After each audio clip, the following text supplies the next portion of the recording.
Well, hi there, cheese lovers. If you're new to my channel, my name's Angela. I'm the inquisitive farm wife, and I'm so elated that you are here with me today. We're going to go on an adventure, a cheese making adventure. It is the month of June, and I am on a mission to make it, actually, it's going to be more like a summer of cheese making this year. I'm going to do things all dairy all month long, throwing in a few other random things, but mostly dairy for the month of June, and it might spill into July and August too, so I'm not sure when this video will come to you, but I'm so excited to bring you along with me because there are so many amazing cheeses that I didn't even know about. I didn't even know. There's like this whole huge world of cheese out there that I was unaware of, and a few years back I started watching some of my favorite YouTube cheese makers, and I became a true curd nerd. It's true, I did. And I hope that I can encourage all of you to become one too, because it's so much fun to delve into the world of cheese making. And I want to put this out there right now. I own dairy animals. So I have goats and cows, and so I have two different kinds of milk that I have the opportunity to work with. But if you don't have a farm, you don't have a farmer that you can find milk from, maybe in your area it's illegal to even buy it as for pet consumption. You can't even get it at all. So that's okay. You can still enjoy all these videos because for the most part, most cheeses that you make can also be made with pasteurized store-bought milk. Don't get the ultra pasteurized, but just regular milk from the store will typically work for cheese making. Sometimes you might have to add things like calcium chloride, but it can be done. So just because I'm using raw milk today doesn't mean that you have to, but I will encourage you, if you can get your hands on farm fresh raw milk, go for it because the flavor is amazing. Today we're going to try a new to me cheese, not just new to me making cheese, but a new to me tasting cheese. It's called Halloumi. I have heard about it for a few years now, and I've never taken the time to make this one. And I wanted something that wasn't going to be too intensive. You know, I don't really have the bandwidth today to do several processes. So I thought, I read on this and I read the directions and I read the ingredients, and I think that I can make this happen pretty easily today. I want to stop for just a second and show you, this is the book that I am using, and I purchased it, I believe, off Amazon. But if you go to the New England Cheesemaking Company, is where I get a lot of my things. I am not yet at this time an affiliate, and I hope to someday be able to bring that to you, but I don't have any special affiliation with them to give you any kind of a discount or anything. But I do order from them directly, and I order from Amazon both. And I got this book, and this is where I'm going to get it from. You can get recipes online too. I have other cheese making books, but this is the one I tend to go back to. I have about 2 different cheese making books that I get most of my recipes from, and the other 2 I just get inspiration, I guess. And I have found that one recipe from one book might differ from another, giving you the same name of cheese, but there's a different process about going to get that cheese, which I find super interesting because we have in our heads that, you know, like when you make a specific thing, that there is just one recipe on how you make that item. And I have found in the cheese making world anyway, and bread making too, actually, there is more than one way to go about getting the same named product. So anyway, we're going to try halloumi today. It is made in Cyprus. Halloumi is a firm pickled brined cheese. It's a good hot weather cheese. The salt inhibits the growth of mold and unwanted bacteria, which usually thrives in temperate conditions. So I thought, considering it is the beginning of summer, this would be a good cheese to share. So let's give it a try. The first thing, they call for 2 gallons of milk. I rarely make a 2-gallon batch of anything. One thing about when using raw milk, you can actually use up to 4 gallons of raw milk for your packet of culture or your measurement of culture. So we have a mesophilic culture, and I purchased these packets. I think 3 come it comes in a little Ziploc container. I store them in the freezer to keep them fresh for a very, very, very long time. Even past the expiration date, I still have success as long as it's been in the freezer and not bothered. So these are, I believe, freeze-dried cultures, and I use them in this time of my life. This is what works for me. I know there are other ways to render your own cultures or use clabber to make cheeses. I'm not there yet. So I use these type of cultures. So I have that and I have rennet, and that's really all we're going to use today. So we're going to double this and we're going to turn this. We've got 4 gallons of milk here. So that's a lot of milk. But this is one-time milking for me. So it's just one time out to the cows and I will get this much milk. So for me, it's just a day's worth of work. Fresher your milk, the better. But I actually will tend to not get to it right away. And so many times my milk is several days, even a week or more old. Now, if you saw when I was pouring out, there was kind of a clump with it. No, my milk has not gone bad because this is raw milk. The cream line will separate with cow's milk like this. So after so many hours, I believe it's like within 12, you can really start to see it. 24, you'll get a nice good cream line. And that's what that is, because I have Jersey cows and that cream line will get very thick and very prominent. You can see our cream line right there in this particular half gallon. It varies from day to day and different times of the season how much cream I actually get. And when the cream line is about like it is now, I like to include the full amount of cream in there. Now there are times like when we wean the calves from the mamas, because I calf share, which means part of the time I get the milk and part of the time the babies get the milk. And so we share that.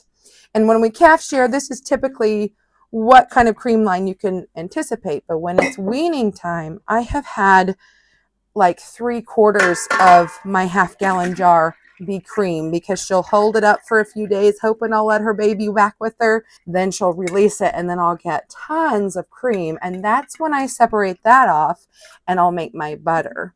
So depending on what the milk looks like when I go to make it is how much cream that I'll save for myself and how much I'll put in my cheese. In general, any of the cheeses that I've made in the past, I have liked leaving that cream in there. I got that advice actually from a friend years ago when I asked, because I was trying to get the most I could out of each one, because I do make ricotta typically from the whey, depending on what kind of cheese I made, of course. And I was separating and I was always making butter first. And you will get a harder cheese, and that's really good for like Parmesan. But for most eating cheeses or cooking cheeses even, I like a little bit of that fat left in there. Use your discretion on whether you get skim milk or whole milk, or if you want to get whole milk and add in some extra cream. So you'll see me kind of, the spatula, I don't just pour it all in there, because the cream will actually stick to the sides of your jar, and I want every bit of that goodness. Mama made that for us to have, and I call her Mama Cow. And I work really hard. You know, being a milkmaid is not necessarily easy. You get bitten by flies, you get frostbite from cold winter days, you get poured on in the rain, you can get kicked by a cow, headbutted by a goat. It is not a glorious thing as one might imagine it could be. So when I work so hard for this, I try to use the best of the best and every little bit of it I can. And if you're not a milkmaid and you're buying raw milk, it typically will cost more than just the cheap stuff from the store, but you know that it is well worth it. But your money, I understand, is everybody has a budget they want to stick to, so our money needs to go further just the same. Okay, I'm going to turn this on to a good medium-high heat. I need for this to reach 86 degrees, so I'm going to tilt my lid And I have an electric thermometer. That's what works for me. I've used the other ones in the past, but I found that I really like this one because I can set the degrees. So I'm going to turn it to 86. I can put this thermometer in here. So now it's going to beep at me when it reaches 86 degrees. So I can kind of walk away for just a little bit and deal with cleaning these jars. So while we're waiting on our milk to warm up, I thought we would talk a little bit about some of the additional supplies and utensils that we need, because I did not mention that earlier. You want to make sure everything is good and clean, and many people will go ahead and sanitize by boiling your water and dipping all of your added equipment in that and then letting it dry and then using it. However you like to clean and your utensils, do that, whether you're just using a dishwasher or the boiling method or however. Some people will even, there's a spray that you can spray everything down with. Whatever makes you most comfortable, just make sure you're using something clean. You don't want to use dirty utensils, introducing bacteria we don't want in our cheeses.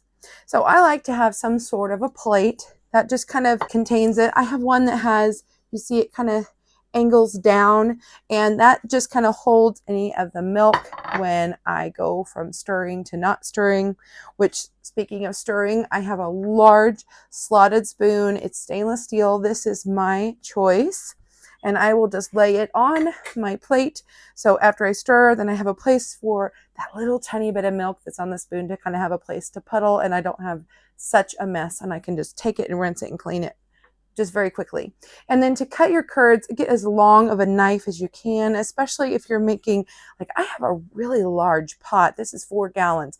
This one would easily work in a smaller pot where I would make 2 gallons. And then because I use such a large pot, I did go ahead and invest in a thing called a curd cutter. I don't even know if this is available anymore, but this was a handmade device that I purchased online. When I saw it, I grabbed it, I got it. I'm so glad I did. And so I have that on the ready. And then we need measuring utensils. We're going to go ahead and get our rennet ready because this is just a good downtime to be able to do that. So I have about a half a cup of water here. You only need really about 1/4 of a cup, especially if you're just doing a 2-gallon measurement. But I'm going to go ahead and I have in here a single strength animal rennet in bulk. You can get it in as small as, I think, a 1/2 ounce maybe.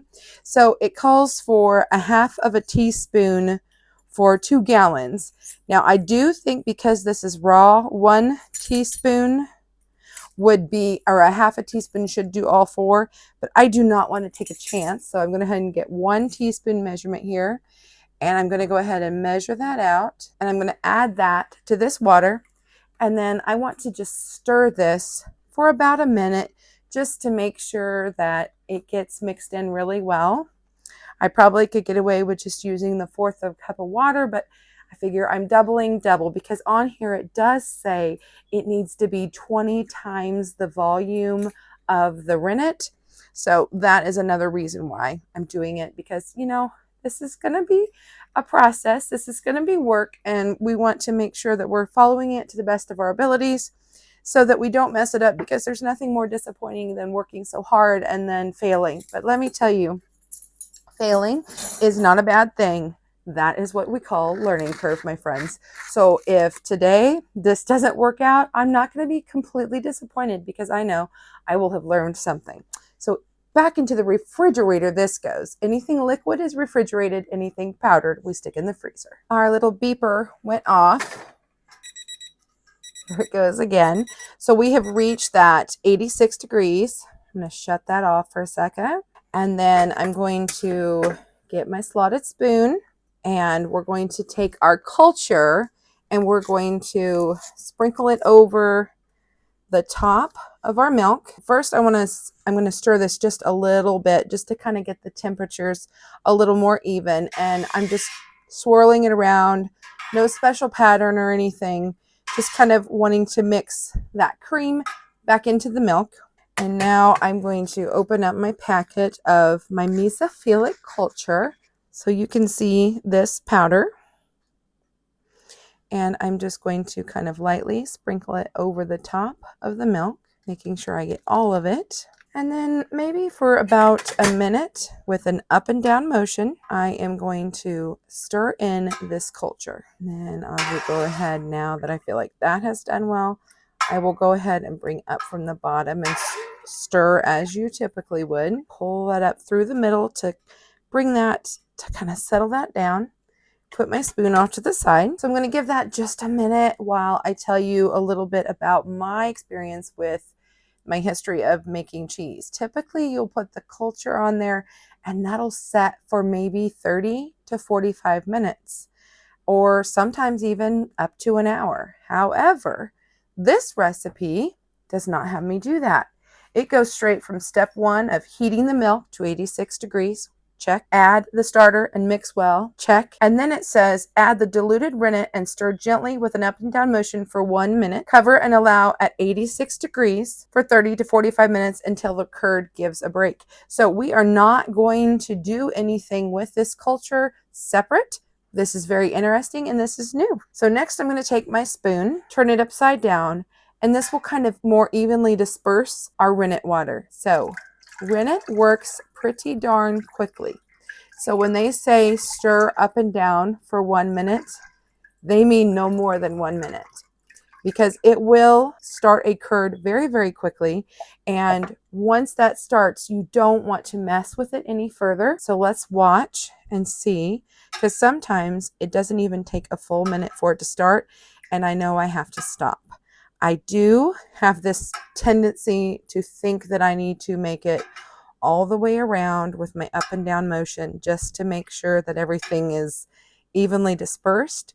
But if it starts to coagulate, then I know I have to stop. Usually within about 30 seconds to a minute, you'll see it happen. But since I put the culture in and it has not had a chance to do much, that may or may not make a difference. Oh, I think I saw a little curd. See, on the side of the spoon, I'm starting to see a little bit. If I can get around 3 times, I'm most happy. And again, I kind of just put my spoon touching the bottom. I might kind of go around a time or two to get it to kind of come in. And then I'll pull straight up, because I want this to be as still as possible at this point. You don't want to stir. You don't want to mess with it. You want the rennet to do its thing. So I want this to stay at this 86 degrees. So I'm going to shut off my stovetop now, because we have reached that degree. I did go ahead and leave it on while we were stirring in case that did cool it down. And I have myself a towel, and I am going to wrap our pot, and this will just help regulate and keep that temperature. I want to be cautious to lift it up from the stovetop edge a little. So you might even, rubber band it or something. If you can see, there is a gap here. I don't want it to actually touch the stove bottom. I just want to kind of make a little cozy for it. And this works really well. And then I can just take a rubber band and tie it in place where I want it. Maybe one day I'll get creative and sew something, but I don't see that happening anytime soon. We're going to let this set for about 45 minutes. I'll see you then. Okay, our time is up.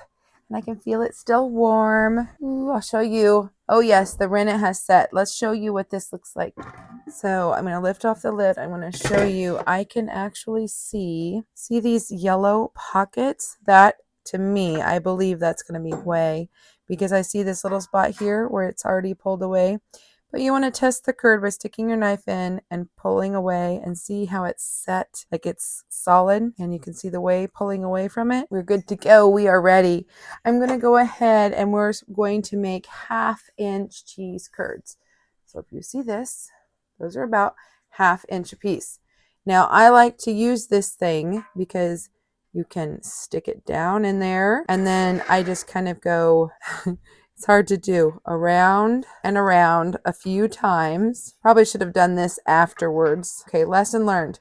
Do what I say, not what I do. So now I'm going to pull that up so that we can get them cut this way, because normally I would use my knife for that, but I've messed that part up. So what I'm wanting to do is make little squares. So normally I would take my knife and I would cut down in. I would go all the way across this way and then all the way across this way, and I would have that done. But instead I have broke that curd. So I'm going to take this and just kind of pull it up and use it to cut my curd into 1/2 inch squares. Bring you in again. Can you see that? See, I have all my curds. Isn't this lovely? And any big ones we can always catch later with the spoon. Now all of our curds are approximately a ½ inch. So usually a lot of times they'll have you let the curds set for 5 minutes. Let's double check our recipe book here. And it says increase the temperature 2 degrees every 5 minutes. Every 5 minutes, I want to make sure that the whey, actually your curds and whey,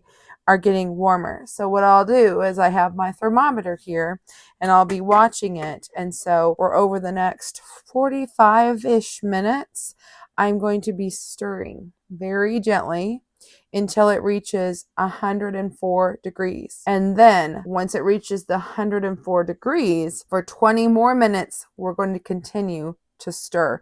So this is one that is going to be lots and lots of stirring, and I will probably get a chair. I have an old office chair that I will bring and I will set, because that's over an hour of stirring curds, and that can be tiring and long. And so I'm going to tell you, my trick is I like to get a chair and sit here, and I get another device if I have it, a laptop or something, and I'll watch another YouTube video or something while I do that. So I'm going to go ahead and turn on about a medium, and I'm going to show you how I stir so that you can see what I'll do, but I am not at all going to record this for over a 2-hour period. Or even a 1-hour period, I mean. But here's our curds, and you can see there are some big chunks in here. So we're going to go ahead and cut those with the side of my spoon. So any big ones like this, I'll just kind of cut up. We just want to gently do this. They're very fragile at this point in time. They will get firmer as time goes on, and that's it. I'll just gently stir. I like to go down and up, bringing those big curd masses up to the top so that the curds do not stick together again, because that can happen. And really, that's all I'm going to do, is I'm just going to occasionally check the temperature, watch my time on my clock, and that's it. I'll just sit, enjoy reading, or you can, read a book or watch a TV show, whatever.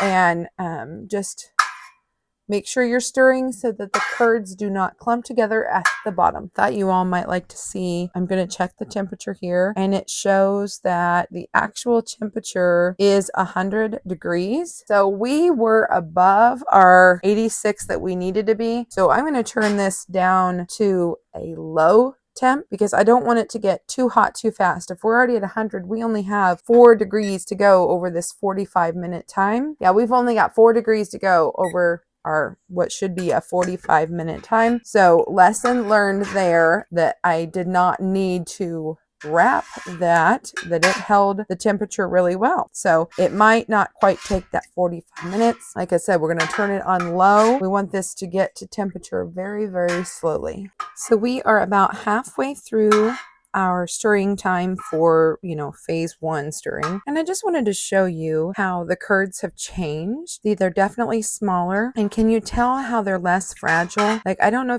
if the camera can even explain it, about how firmer they are. See how they just look less jello-y and more like a curd, I guess. I just wanted to show you that step and show you how I just kind of been continuously pulling it up from the bottom. I don't have any. Oh, there was one somewhere in here. I thought I had one curd mass, and was going to show you that. See, there was a couple of curds there that I didn't get cut into my 1/2 inch that are a little bit larger. You can see those. But if you happen to get like a mass of those tiny curds stuck together, you want to make sure you pull that apart, because we do not want at this phase to squish them together. We will do that when we go to press it. Okay, here is one of those curd masses there on the end. I cannot hold the camera and show you, but see how it's all kind of wanting to get together as one mass? I need to, you can see how that is? I don't want that, so I need to break that up. Dun, dun, dun. And now it is separated. So that's what I meant by curd mass. Okay, so we have finished stirring the curd, and we are ready to press them. What I have here is my second cheese pot, and inside here I have a colander, and it has a lot of, it's very tightly wound, so you wouldn't necessarily have to have the cheesecloth here, but that's what the recipe says to do, so that's what we'll do. And I think it'll make it easier for us to transfer this over to the press, maybe, if it's all in here. So what I'm going to do is, with all my might, lift this up, and I'm going to pour off this whey. And we're pouring this into a pot, and we're going to save this whey.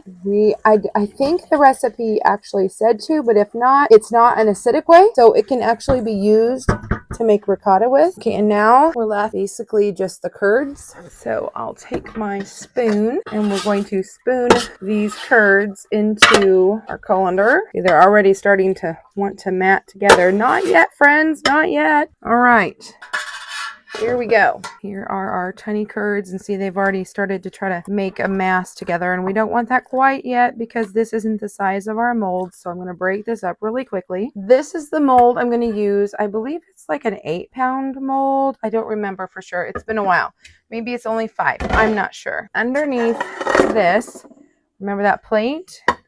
Okay, we're going to put that there. And now that our curds have kind of had a chance to drain a little, I'm going to grab the shorter side. This is like a muslin cheesecloth. I'm going to grab those shorter sides and let some of that drain off. And we're going to stick it down into this mold. So this was plenty big enough of a mold, but I want to kind of break up these curds a little bit just to make sure that it's even across there now. Wait, I'll move out of the way. Out of the way. Next, I'm going to fold my cheesecloth over the top of my cheese like this, kind of keeping it flat. And then I'm putting in a follower where this excess I can choose to just kind of, I think I'll fold it over. Sometimes I'll let it kind of hang out on the outside of the press, but I don't think it's going to fit right. Sometimes these followers don't want to go in the way we want them. So now got that what I believe is level. And then this is actually just another mold, but I use it so I can put pressure, because you can see my follower is already below this line. So I have to have something above that line. I like to use a sheet pan underneath my press. This is very similar to another press. I believe these were all Amazon finds. And what I'm doing here is I'm tightening the bolts on the bottom to give strength, to keep things kind of straight. I would love to get a new, different kind of cheese press one day, and I'm sure that will eventually happen, but not today. So now that the bottom is all in place, I want to make sure I have enough room here on the top to be able to slide my mold in there, my cheese mold. And I think we've reached that. So I'll take this and I'll move it in here. Oh, yep, we're good. I'll move it in here, and it looks like everything's fairly level. This is the part that's hard for me, to get it flat and level. We need to press this for 1 hour at 30 pounds. And what I have here are my weights, and they're literally weights that I have wrapped. That is 20 pounds, and this is 10 pounds. So this is a fast press. I mean, you can see the whey coming out pretty quickly. And then it's at this point, I will take this and tighten this down. And then that way it'll kind of stay level. Because sometimes when you go to press it, if I don't have this here and it goes cattywampus as you're pressing it, this will keep it from at least getting any further off than that where we put this wing nut at. So in 1 hour, I will come back and show you the next step. See, then I'll do that on this side so that that helps it from tilt there. Hopefully I'm in the pic. Now I'm going to take off this weight. And as you can see what I was talking about, see how it's leaning forward? I didn't quite have things centered just perfectly. So, lesson learned there. I'm going to pull our cheese. See, it's a little tighter there. So we'll go out this way then. Pull my cheese out, and over here we have our pot that we have reserved our whey. I'm just going to add this to that pot because we do need that in a little bit. And now I'm going to take this off. We're pressing that so fast that we had whey on the top. So now I'm going to flip this out very carefully so you can see. I hate when that happens. I hate that, but it's okay. Sometimes it's just part of it. So we're going to very carefully, because this is still pretty fragile, and you can see where I had a little wrinkle in the cheesecloth. Now, if this was a different cheese, I would be a little more nervous about it, but actually what we're going to do later, what I read in the directions, I'm not concerned about that, but that would, for a long aged cheese that would stay in this form for a long time, that could be this right there. That could be a spot for mold growth and things like that. Now, that side is nice and flat. We're going to do the same thing. We're going to fold over our cheesecloth onto itself as flat as possible. I mean, it is what it is. Put in our follower and then come back over to this. Open this back up, get our cheese back in there, this time making sure as much as possible we've got this angled. So now I have kind of flip-flopped it. I am going to turn this to where it's at that level mark again because it was obvious that I had it off just a bit. So I need to put a little more pressure on this side. And now this time, instead of 30 pounds, we're going to do 50 pounds. So I have to bring this out a bit, 20 pounds. And I need to try to center this best I can. Another 20 pounds makes 40 pounds. And then a 10 pounder makes 50 pounds. Okay, and by having this here, this might actually keep this from toppling over. We shall see. Usually I'll do it side by side, but I don't know if I can get both of those to do that. We're gonna leave it. We're gonna try it. And this only needs to process this time for 30 minutes. I am so sad. I don't think any of that recorded. I'm so sad. Remember that whey we saved? We need to bring it up to 176 to 194, something like that in degrees. So we've got that raising. And then we pulled our cheese out of the press, put it on the cutting board, and they wanted 3-inch blocks. And so what I did is I've just kind of cut it in half and I just kept making squares, and just the way I have the press made, it's going to be about a 2 by 3 or maybe even 1.5 by 2. But I was trying to show, I had shown you earlier, see the outside, even the part that I was worried about, it has knitted together really well. There are a few mechanical holes in here. And that's because it is such a short pressing time. Typically you would press this many times overnight even. So like I've gotten, my squares are not all the same size. I'm not really necessarily looking for perfection. I'm just enjoying my cheese making process and trying something new. So now I have my cheese curd blocks. We're not going to call them squares because they're not exactly square, but they are blocks. And I'm so sad that I missed that part filming. That's just kind of the way it goes sometimes. So here they are. We are at 105 now. We started at 100, so we're getting there. I'm going to slowly let this come up, and then I'm going to kind of clean up my little station. Okay, it went off. We reached 176. I'm going to turn it off, and I'm actually going to move it over here to the side because I don't want it to get any hotter, because I think I'm going to do a little research, and I'll let you know. But I believe that I can still make ricotta out of this later. We'll see. But this here is the fun part. I've never done. I am going to see, I don't know. We've almost made ricotta. So I'm not sure I'll be able to turn this around and make it into ricotta. We may have gotten too hot. But what we will do, because there's plenty of calcium in here. There is plenty of all the things. So now they want you to take your blocks of cheese. They're going to kind of sink to the bottom, and we are going to let them set in here for 1 hour at this temperature. So I'm going to let it set for 1 hour. I will put the lid on just to make sure it still keeps it. I'm really hoping they don't come together and stick together. I think that's why they have you press them first. We shall see. And we'll put this in here. We'll let it set for 1 hour, and they should come out feeling like cooked chicken breast. We will find out. Now it's time for me to go do chores. So I'll see you when I get back. Okay guys, look. Oh, good seal. It did. They did float. Did the next thing it was supposed to do. Strain the curds into a colander and let cool for 20 minutes. Okay, flip flop this. Do this again. I washed it up. It's nice and clean. Honestly though, if they're floating, I feel like I could just take them out. Ooh, but they're so hot. I think I'm just gonna pull them out actually.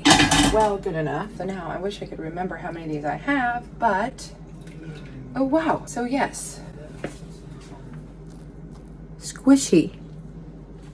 It does remind you of like a chicken breast or maybe tofu. I'm not real familiar with tofu, but I think we've also made ricotta without the acid. So all I'm doing is just kind of, see, those are curds. These are second curds that we've made from the high heat, but it doesn't have the acid. So I'm just going to move those over here, and we're gonna let them drain for 20 minutes after I get them all out of here. And then when that 20 minutes is up, I'll be back. I just thought I'd show you. I managed to kind of move them all around and get them to fit to where they would all drain. There's really not a whole lot of anything coming off of them, but I'm gonna set my timer for 20 minutes anyway. 20 minutes is up. Let's see what we've got. We've developed a little bit of a brine. You can see that it has turned yellow, and so the rind is just kind of there a little bit on the edges. So I'm gonna go ahead and leave it in the colander for now, and we need 1/4 cup of the salt. I'm going to be using today, pull that out, and then I'll bring this over and show you. I'm using a flaked cheese salt. I just ordered this as a 5-pound bag on Amazon right here in the US. And you can get this kind of stuff anywhere, but Amazon seems to be my go-to. It just comes right to my back door. It's convenient. I know some of you are against Amazon, and that's fine. But this was $5, so like $1 a pound. And you can use other non-iodized salts, but I have found that I really like working with this. It is like powder. It's really, really nice. And it just, I don't know. I think you get a better end product, but if all you have is some like Himalayan sea salt, use it. You can grind it up and powder it in a blender or something.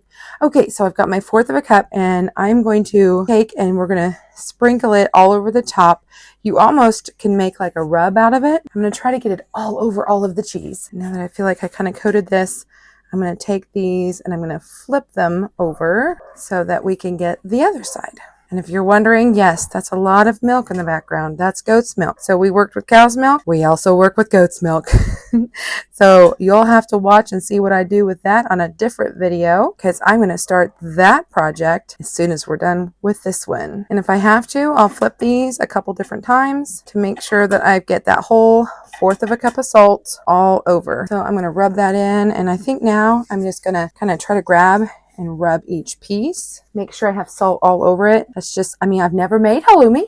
I don't know for sure, but I know with like my feta, I've done it this way before. And any of them I feel that I'm not fully getting it coated, I have just a little tiny bit in my scoop still. And I'm going to leave it on here, and then that way it can just continue to, if it pulls out any whey and stuff, that it will drain. And that's what we're wanting to do, because we're actually going to brine, or some might say this one, you know, could be a pickled cheese. But anyway, we'll be brining this. So what we're wanting to do here is just make sure that we get a nice dry cheese before we put it in that liquid brine, which is very, very salty in itself. See, that one didn't have enough salt, so I'm glad I saved a little extra. Now we've used all that. I think we've gotten through it all. All the sides are coated with our cheese salt, and we'll just let this drain. Just let this whey drain right off of there for, like I said, 2 to 3 hours. That'll give me time to work on the next cheese product. And then I'll come back before we call it a night, and I'll show you the last step of this cheese. It has been 3 hours. And what I have here is what's called a saturated brine. So if you have that book and it tells you how much salt you needed, and then, you know, you used your 1/4 cup and it says put the rest of it in this water and all this and that, you can do that. But I have what's called a saturated brine. I have a video out. If it's not out, it will be coming shortly. It's somewhere in the works on how to make a saturated brine and the difference between the different kinds of brines. But this is a heavy salt brine. And so now all we do is stick this in here. And I am so excited to have this. I cannot wait for us to try some delicious recipes with it. We will put this in the brine, and it needs to stay, well, you might be able to get away with room temperature, but honestly, it needs to be at about 50 to 60 degrees. And I have what I lovingly call my cheese caves. I actually have 2 of them, and they're at different temperatures, and all they are is old wine fridges. And one wasn't quite working properly, but it worked good enough for cheese making. And the other one actually has not working at all. And then the other one works fine. And so I can set them for different temperatures for each one. And so I have one that's set around 55 degrees right now. And so this is going to go set in there. I'm going to get something to weight. Let me get something to weight this down with. Okay, so I want this cheese to make sure that it stays underneath the brine. So I have these mats that I use for cheese making. I need to put a little bit more weight on there. This is going to be too big. This will actually set in this brine. I may switch this over to a jar at some point. Maybe. I'm afraid that's going to push it. It's Might be pushing that a little too much. I think, oh, yep, because I've got another piece of cheese I missed. So I don't want to push on it that hard. Ingenuity at its finest. I'm going to use an actual like follower and I'll put it in there and that will keep that down underneath that brine. I'll probably switch jars at some point, but you can leave it in here for up to 60 days. You can actually, I probably would leave it in here at least 2 weeks in your cheese cave or in a cool area. Start using it, but once you take it out, you'll want to use it within a couple weeks. Stay tuned and maybe we'll do a taste test in the future. Come up with a creative recipe, but I need to do more research on that first because I've never even tried halloumi cheese before. So if you have, please share your recipes with me or your ideas in the comment section below. I'd love to hear all about your experience with this type of cheese. Thanks so much for being here. I can't wait to be with you again next time. Bye for now.